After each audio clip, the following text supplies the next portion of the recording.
vous savez, plus ou moins au pita qu'on trouve actuellement au Moyen-Orient. En France, le pain, on le consomme surtout depuis le Moyen-Âge. Et en fait, on se servait de tranches comme des assiettes. On les garnissait de nourriture. C'est bon la compote, hein? Ah, c'est bon. Quant à nos baguettes, c'est bon. première date du début du 19e siècle sous Napoléon. C'est bon la compote. Transmise de siècle en siècle et reste encore aujourd'hui une passion Oh, française. c'est bon.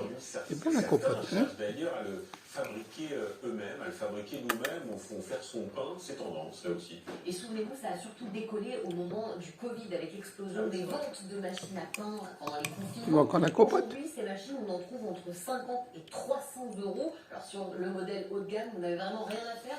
Vous ajoutez les ingrédients et c'est du tout cuit. Les connueurs aiment bien la compote de pomme. Faite maison, hein? Un papaye. Non, c'est pas si compliqué. Ah, c'est bon. Déjà, il nous faut 4 ingrédients, on a un peu dans le repas. Pas mauvais cette compote. De la levure. Tu reviens? Du Tiens, sel non, et de l'eau. bon. Donc ça, c'est facile. Sur les réseaux Ah. sociaux, vous trouvez des centaines de tutos pour vous aider. Quand même, Julien, faut Quack, quack. préciser pour avoir testé son machine pour le pétrissage. Et Il faut hop. quand même rajouter une bonne Hop. dose d'huile de coude. Oui, mais c'est très satisfaisant pour les enfants. Avec un peu de pratique, on peut d'ailleurs. Hop, au revoir. De pains régionaux plus étonnants. Ah.